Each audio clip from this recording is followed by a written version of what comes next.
more than 2 decades after authorities discovered a University of Georgia law student's body at her apartment, where they say a fire was set intentionally. A man has been arrested and charged in connection with the cold case.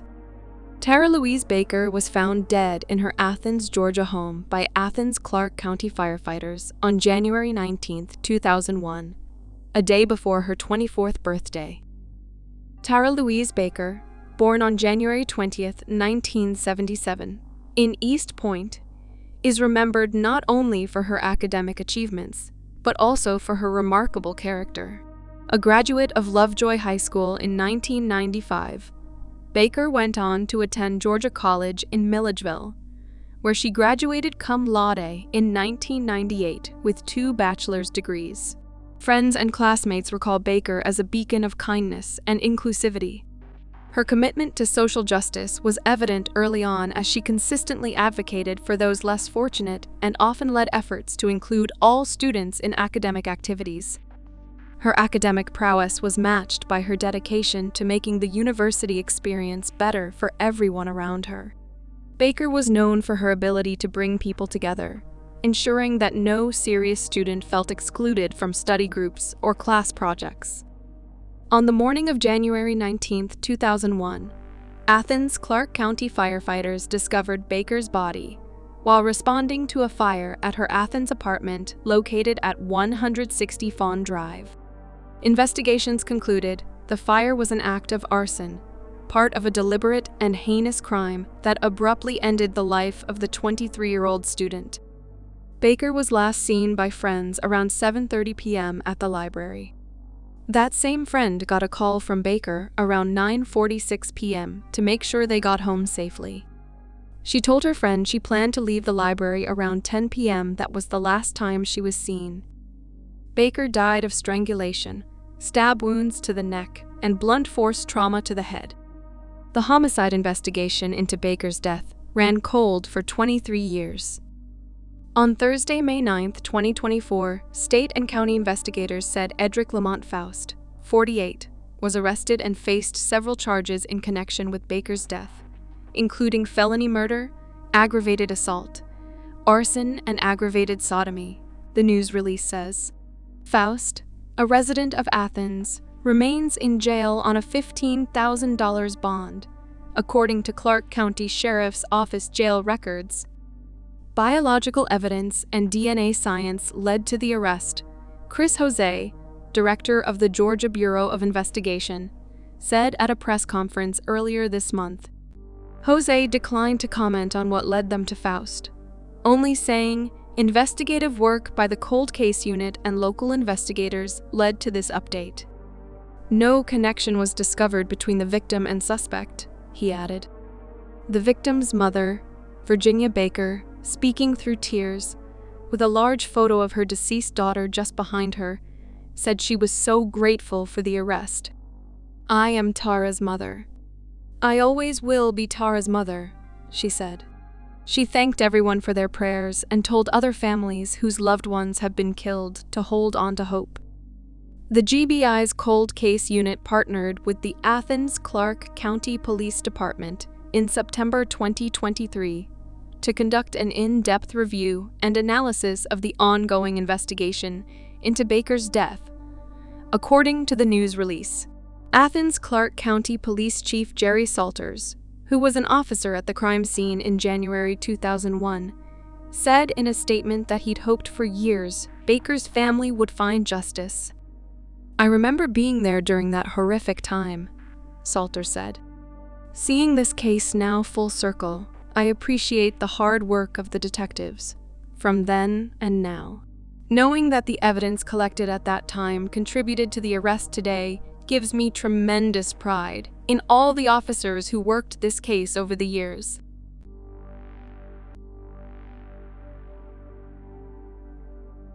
A woman's body was found in the trunk of her car nearly 4 decades ago. Police and prosecutors say her estranged husband was the prime suspect from the beginning, but only charged him on March 28, 2024. It is unclear why Fred Wagner Richardson was not charged since his wife's murder in March 1987. Both the police and Racine County District Attorney's Office could not speak to the decisions or lack of them in that time. But officials say they are now comfortable. The puzzle pieces are there to bring charges. The partially clothed body of Derby Wagner Richardson was found in the trunk of her car. It was parked in an alley across the street from the factory where she worked the night shift as a security guard. Derby was 28 years old on the day of her death, March 22, 1987.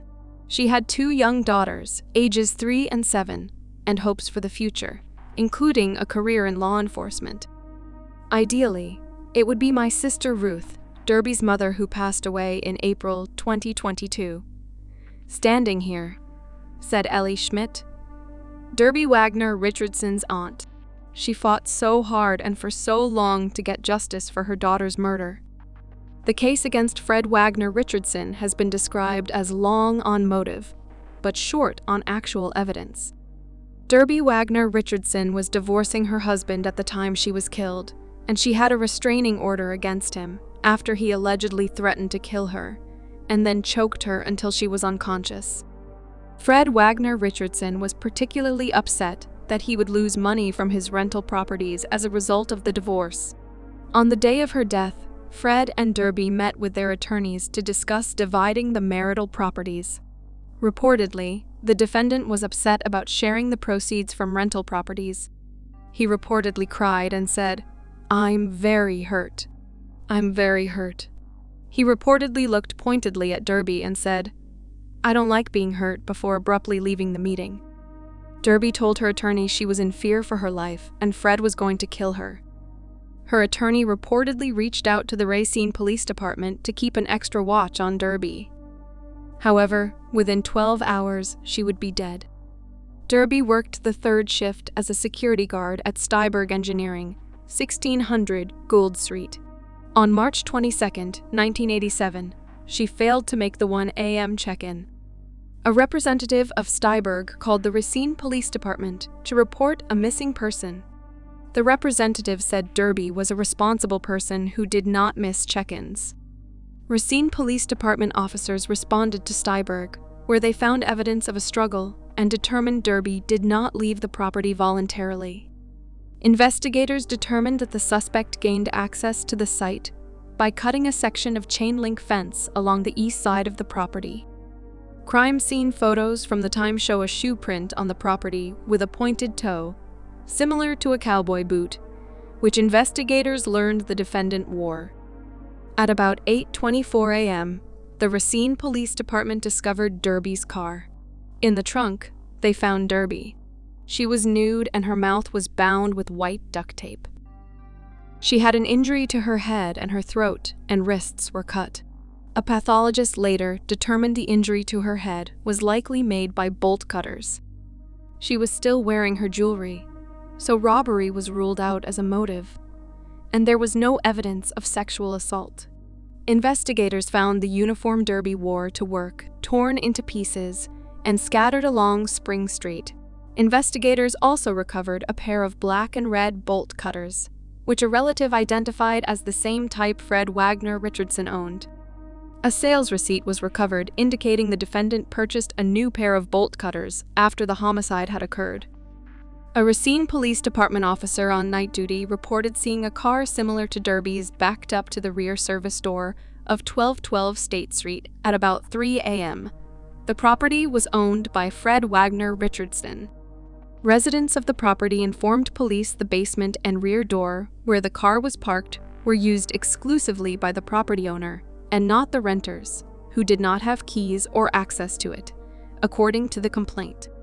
Fred Wagner Richardson allegedly made comments about his whereabouts at the time his estranged wife died that were later discovered to be untrue. He told one friend he would be busy over the weekend because he had his children. According to the criminal complaint, that was false because it was Derby Richardson Wagner's weekend with the children. He told another friend he was sick in bed all weekend. DEA Patricia Hansen said she believes there is enough circumstantial evidence to proceed to trial. The case will be transferred to Judge Robert Repischak, who will preside over the proceedings. A status hearing was scheduled for 1:30 p.m. on July 12. The defendant is out of custody on $50,000 cash bail. Fred Wagner Richardson also pleaded not guilty to a slew of weapons charges in 2 cases, including 4 counts of possession of a firearm by a person convicted of a felony and possession of an electronic weapon.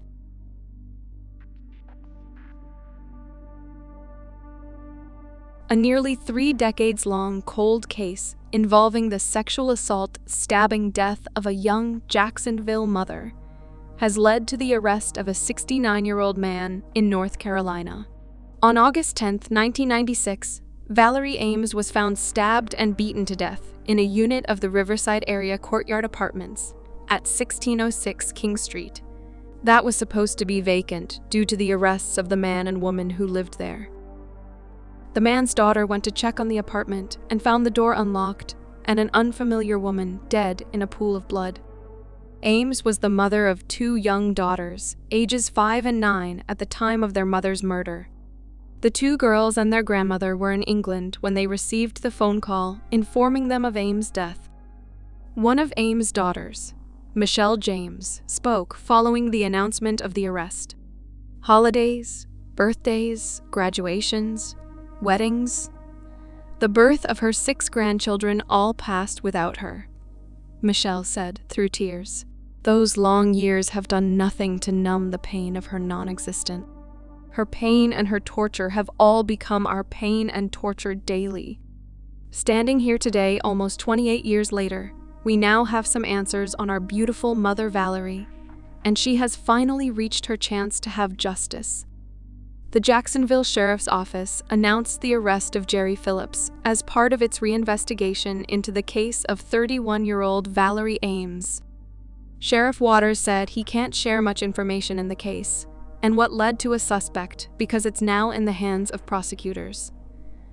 But he said it was not random or a stranger situation. The arrested man also said he and his family did not know her once they found out about Ames' death, but that she looked familiar, according to reports. Ames lived and worked in Arlington and did not have a car, so it was unclear how she ended up at the apartment. One of her daughters also in the last few years stated that Ames contacted authorities 3 months earlier to report she had been assaulted by a police officer.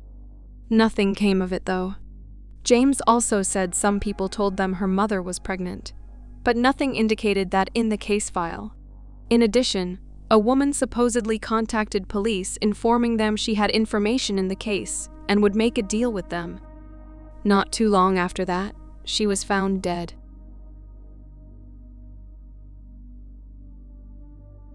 Life as Sakethia Tyler changed forever when her brother Norman Rich was shot and killed inside his Washington, D.C. home over 3 decades ago. She's been fighting for justice ever since and has never given up hope that his killer would be found. On March 28, 2024, exactly 34 years to the day that the father of 3 was gunned down, Sheila Brown, the mother of his children, was charged with second-degree murder in his death. Miss Brown, now 66, was questioned at the time, but never arrested until now. Miss Brown was taken into custody in Annapolis, Maryland on Wednesday, March 27, 2024, according to the Metropolitan Police Department. On Thursday, she was indicted in D.C. Superior Court on murder and obstruction of justice charges.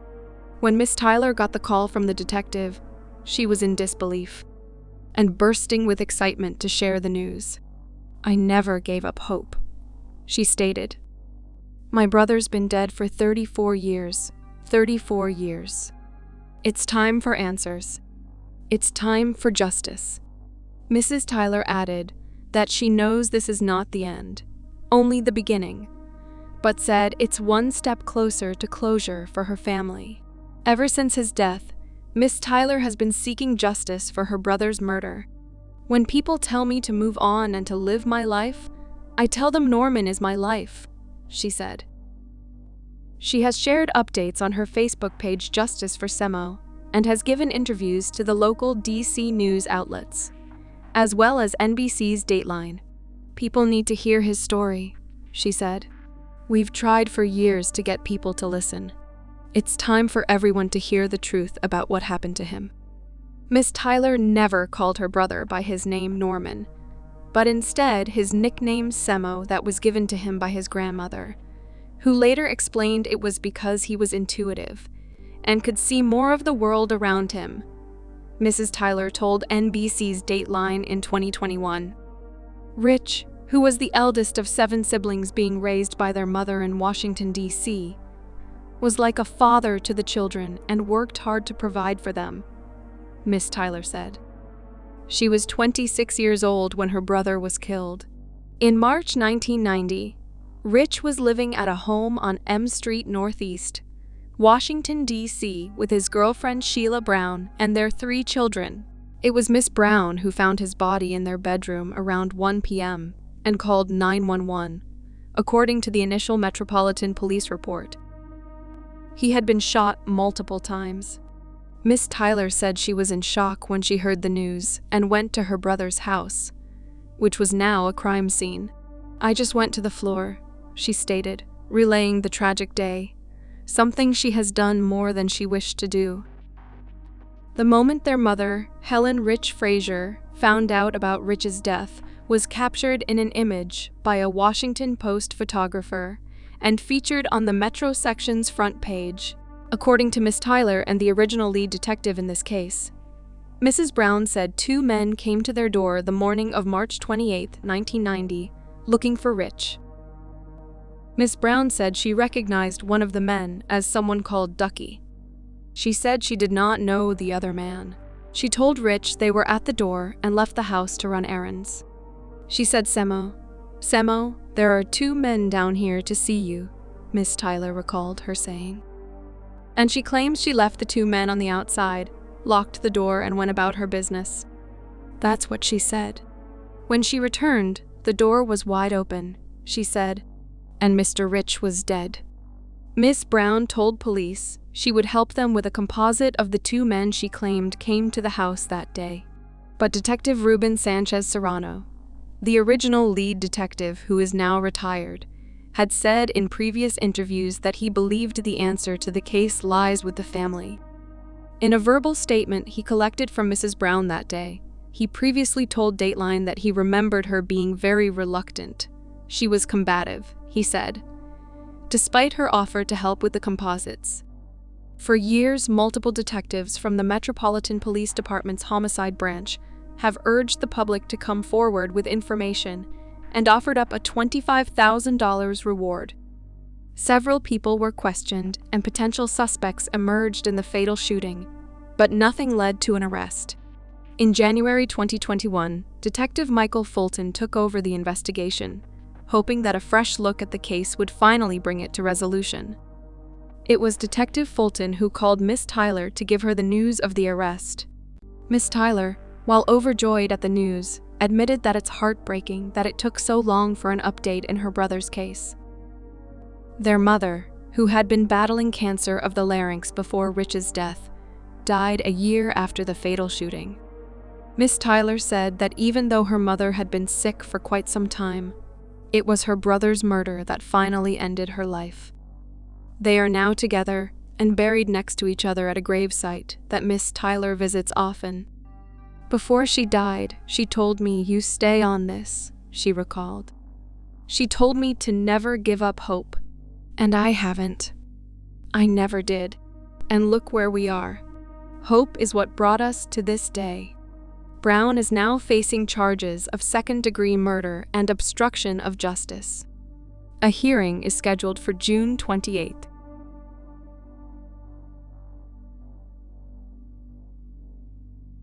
In June of 1964, a fisherman made a grisly discovery at a gravel pit in Tip City, Ohio, a severed human arm. 4 days later, another fisherman found a burlap bag in a nearby canal, which contained a torso. Eventually, a human head and a leg were discovered in the same waterway.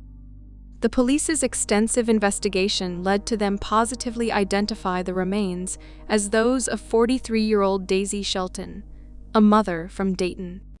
Shelton lived off Springfield Street and worked at Delco, an automotive electronics corporation. But police could not identify her killer. For nearly 60 years, the murder went unsolved. Now, a surprise confession from a witness to the crime has blown the case wide open. According to a missing persons report filed by Shelton's daughter, Rita, Shelton was last seen in late August 1963. Shelton reportedly left the house that evening, telling her daughter that she would soon return home to her 4600 Springfield Street address. But she never came home. For decades, this was all the evidence police had, and the case went cold, until an unnamed witness made a surprising confession.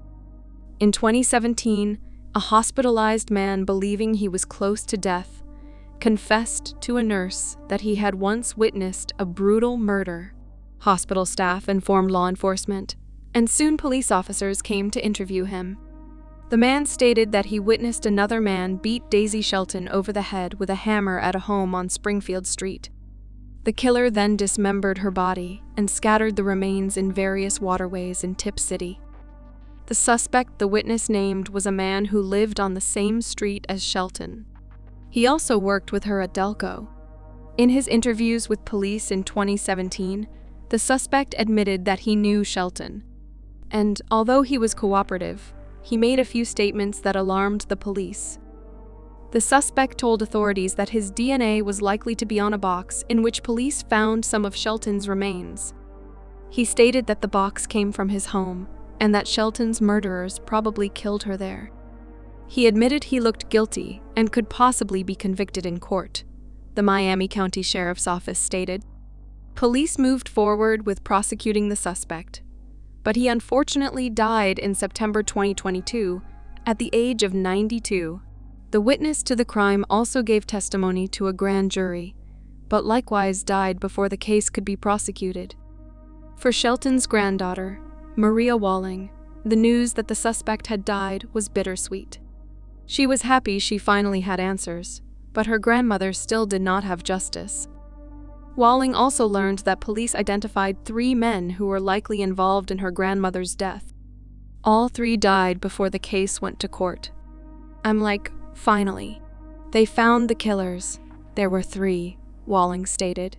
I'm going to feel bad for the families of these 3 individuals who are going to find out about how they killed my grandmother. It's very, very shocking that a human being can do that to another human being. And while the family has answers to who killed Daisy Shelton, police have yet to confirm a motive. Cold case homicides are among the most difficult investigators confront, but the Miami County Sheriff's Office remains dedicated to pursuing all open cases, the Sheriff's Office stated. Revisiting cases is a crucial aspect of bringing a sense of justice to the victim's family, even if it comes long after the crime occurred. Concluding cases even under these circumstances allows an investigation to be released for public interest and makes information available to the victim's family.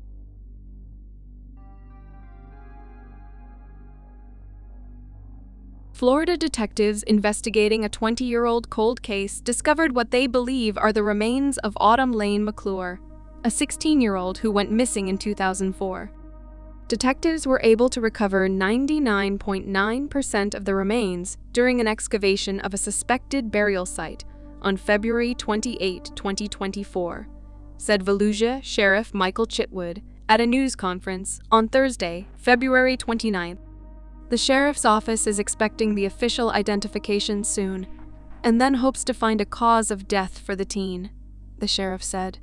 They said the remains appear to be those of Autumn Lane McClure, 16. Autumn was living in Ormond Beach when she disappeared. She was a mainland high school student who was last seen in May 2004 with her boyfriend.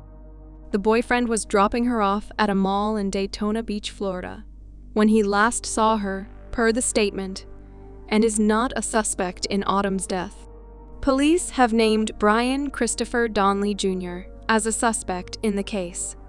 He died in 2022 at age 49, Sheriff Mike Chitwood said during a briefing on Thursday. Jessica Freeman, Donnelly's girlfriend at the time, disclosed to officers his alleged involvement in the crime, said Chitwood. The couple was involved in a sexual relationship with Autumn. Now keep in mind, Brian was 31 at the time. Autumn was 16, Chitwood said. Her grandmother told authorities that during the initial days following Autumn's disappearance, she received phone calls and letters from her granddaughter claiming she was okay and would return home after she turned 18, police said. Freeman, who only recently began speaking with authorities on condition of immunity, told investigators that one day she returned home to see Donnelly allegedly choking Autumn in the bathroom.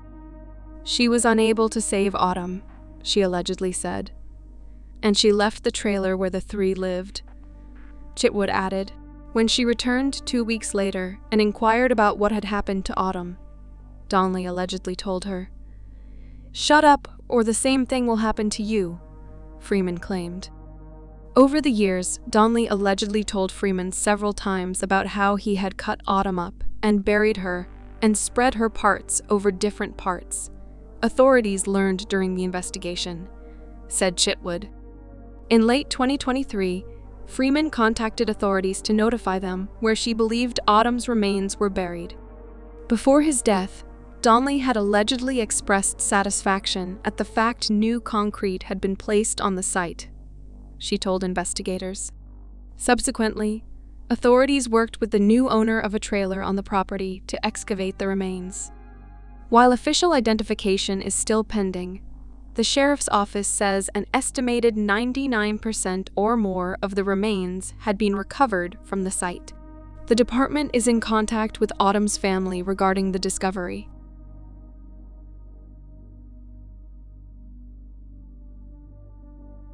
Remains believed to be that of a woman and her daughter, who have not been seen in nearly 24 years, were found at a southern West Virginia home on the same day that the girl's alleged killer died while imprisoned, state police said.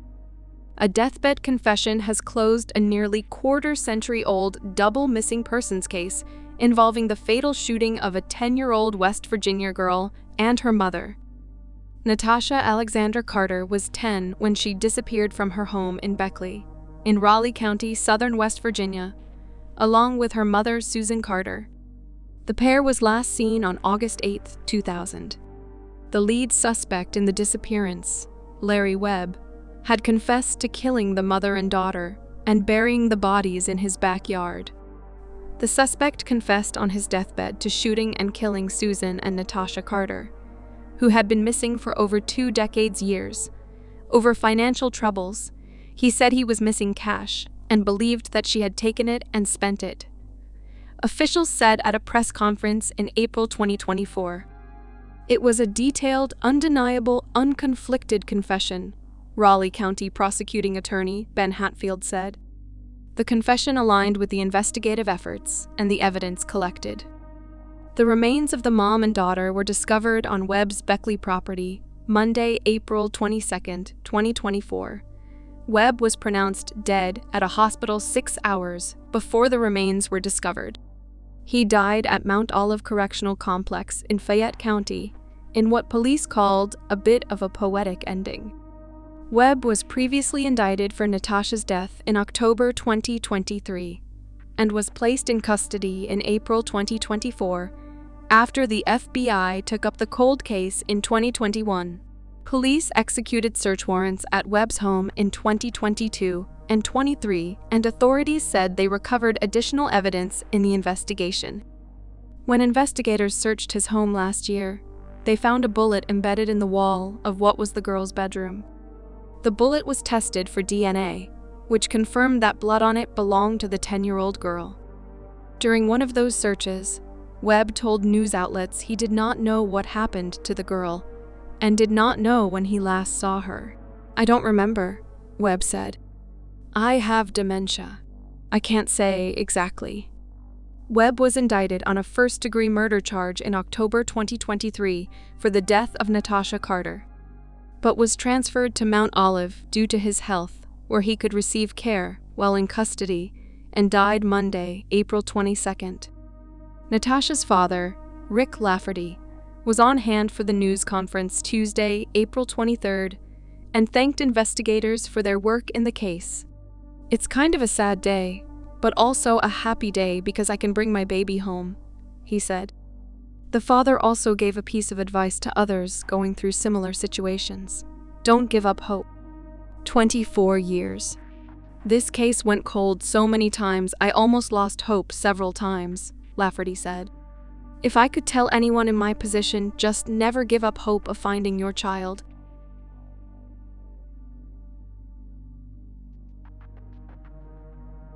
A Virginia man has been arrested in connection to a 1986 cold case murder, and DNA has also linked him to another murder from the 80s. The Stafford County Sheriff's Office shared this week that a suspect has been arrested in the murder of Jaqueline Lard, a 40-year-old woman who was discovered underneath a discarded carpet in a wooded area in Woodbridge on November 16, 1986. Using DNA evidence, the same suspect has also been linked to the 1989 murder of Amy Baker, another local woman who was discovered dead in a wooded area, police announced. Harrison has not been charged in relation to Baker's murder. Cold case detectives from the Fairfax County Police Department are working alongside the Fairfax County Office of the Commonwealth Attorney to seek charges against Harrison for Baker's murder. In the case of Jaqueline's death, she was working at Mount Vernon Realty on Garrisonville Road on November 14, 1986.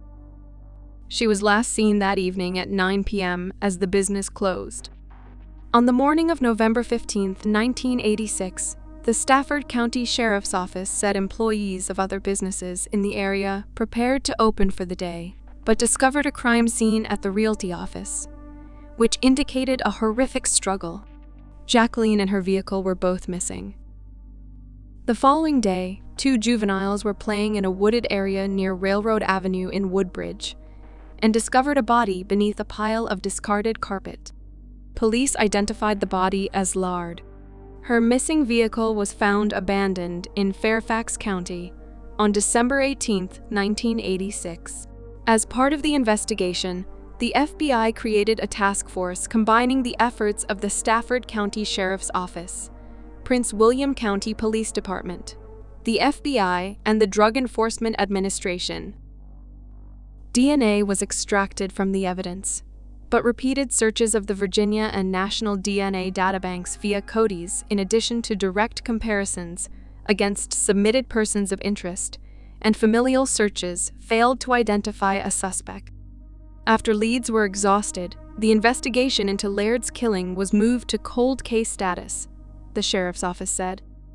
More recently, Stafford County Sheriff's Detective Wood explored forensic investigative genetic genealogy to help identify the killer. 37 years later, on December 14, 2023, a family name for Harrison was identified using DNA evidence. Detectives ultimately obtained a search warrant for DNA from Harrison. In February 2024, the Department of Forensic Science reported the DNA was a match. Wood worked with Parabon Nanolabs, a company providing DNA phenotyping. The analysis of the DNA linked the Jaqueline's murder to the unsolved 1989 murder of Amy Baker in Fairfax County. A Stafford resident, Baker, ran out of gas while traveling on Interstate 95 and pulled off the highway at Backlick Road in Fairfax County. Baker met her killer while walking toward a gas station. She was raped, assaulted, and left for dead in the woods. On March 4th, Elroy Harrison, 65, was indicted by a Stafford County grand jury for first-degree murder, abduction with the intent to defile, aggravated malicious wounding of Jaqueline, as well as breaking with the intent to commit murder. He was arrested at his Stafford County home on March 5th and placed in the Rappahannock Regional Jail without bond. Our thoughts and prayers are with Jaqueline's and Amy's family and friends, and we hope this arrest can bring them some peace, the sheriff's office said.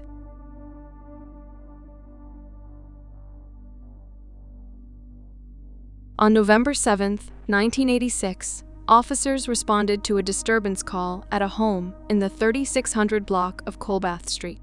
When they arrived, they found Barbara Villarreal dead from multiple stab wounds. Officers said a large kitchen knife was found near her body. At the time of the crime, Police said Villarreal's husband was interviewed and eventually cleared in the murder. Police said DNA evidence was recovered from the scene and was entered into the CODIS database. Throughout the years, the FBI and Garland police detectives worked several leads in both the United States and Mexico, according to officials. Garland police said that the department used new technology, including DNA genealogy, that determined the suspect, 86-year-old Laborio Canales, was the brother of Villarreal's husband. Lovington PD said Canales was known to stay at a home in the city. The department said Canales had recently crossed the Mexico border and entered New Mexico to celebrate his birthday with family. Lovington PD said officers took Canales into custody Tuesday, July 18, 2023, without incident. Canales was booked into the Lee County Detention Center on a federal warrant for the charge of murder. While in custody, detectives said Canales admitted to killing Villarreal over a family dispute. His bond has been set at $1 million. Court records show Canales was extradited back to Texas and booked into the Dallas County Jail on August 18th. Back in 1986, Villarreal's husband was interviewed by police, but then was cleared. The husband was later killed in a shootout in Mexico in 1988, 2 years after Villarreal was murdered. Tuesday, March 12th, prosecutors say Canales' guilty plea to the murder came with a 20-year prison sentence. Garland police say the 86-year-old told investigators he was upset with Villarreal over some kind of family argument. While this was the first murder conviction using this technique in Dallas County, other similar cases have used genealogy. A little more than 3 years ago, the technique helped catch a serial rapist who was sentenced to life in prison. David Thomas Hawkins was 74 when he was arrested. Prosecutors say he was linked to 4 rape cases in the 1980s.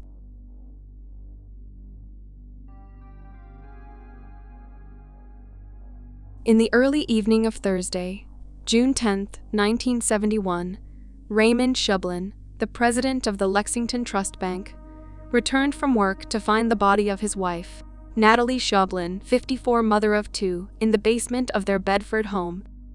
She was face down on the floor, her ankles bound with a makeshift gag tied around her neck. Scheublin immediately contacted the Bedford Police Department, whose officers arrived within minutes. Based on the state of her body, it appeared that Mrs. Scheublin had only been dead for a short time. An autopsy subsequently determined that Mrs. Scheublin had been stabbed with a knife multiple times and struck with an unidentified object, causing a massive blunt force injury to her skull.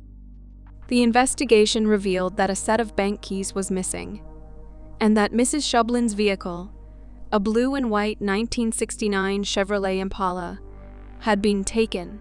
Police canvassed the area, interviewed neighbors, and looked for the missing vehicle. At 8:42 p.m., police located the Impala in the parking lot of the nearby Veterans Administration Hospital, less than half a mile away from the murder scene. Although the car appeared to have been intentionally wiped down to remove fingerprints, police were able to observe and collect several latent fingerprints from it, including one from the right rear window. Police pursued dozens of potential leads, but no suspect could be identified. In 1999, fingerprint examiners from the Massachusetts State Police used a new tool, the FBI's Automated Fingerprint Identification System, to attempt to identify the fingerprints found on the Impala and other latent fingerprints found at the crime scene. Through Automated Fingerprint Identification System, they were able to identify Arthur Massey as a potential suspect. Subsequent analysis of that print by 2 Massachusetts State Police fingerprint experts confirmed that the latent print recovered from the victim's vehicle matched Massey's left thumb. Police interviewed Massey in 2000, but he denied ever having been in Bedford or having any knowledge of the murder.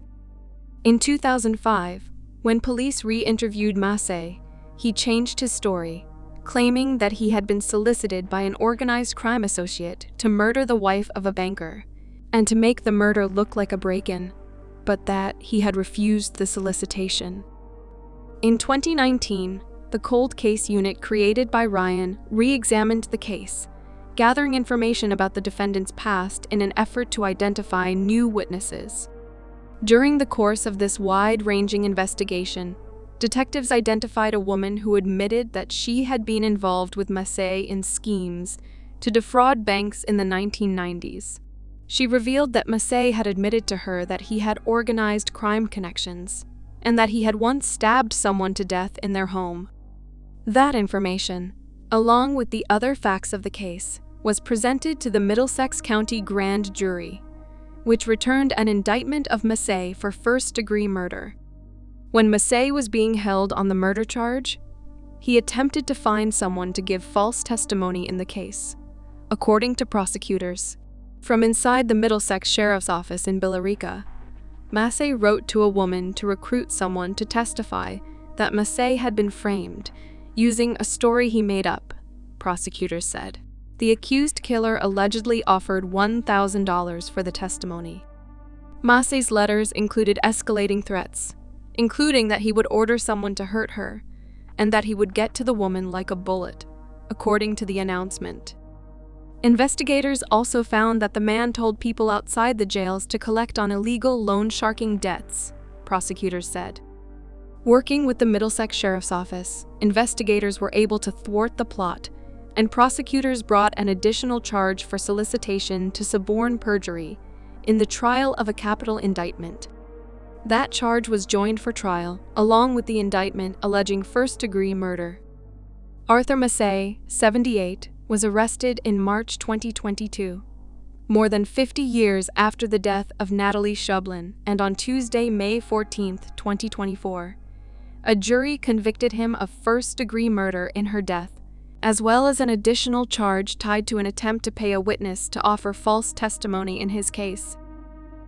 Prosecutors noted that Massey has a long record of criminal convictions and prison sentences, has assaulted corrections officers, has twice been convicted of escape, and, as recently as 2016, was convicted of violating court orders involving harassment and abuse. Natalie Scheublin was a wife, a mother, and a cancer survivor who loved gardening and painting. She was brutally murdered by a stranger in her own home, said Middlesex District Attorney Ryan. For more than 50 years, this case went unsolved. Today's verdict is the culmination of years of investigative work and exemplifies the core mission of my cold case unit, providing answers to families, said District Attorney Ryan. Raymond Scheublin did not live long enough to see this case come to a close. He passed away in Maine on December 30, 2011, after a brief illness. He was 92. Raymond and Natalie are survived by their 2 children, Carol Bartlett and Kenneth Scheublin. If you enjoyed the video, please show your support by subscribing and liking the video, and turn on all notifications so you don't miss any future uploads.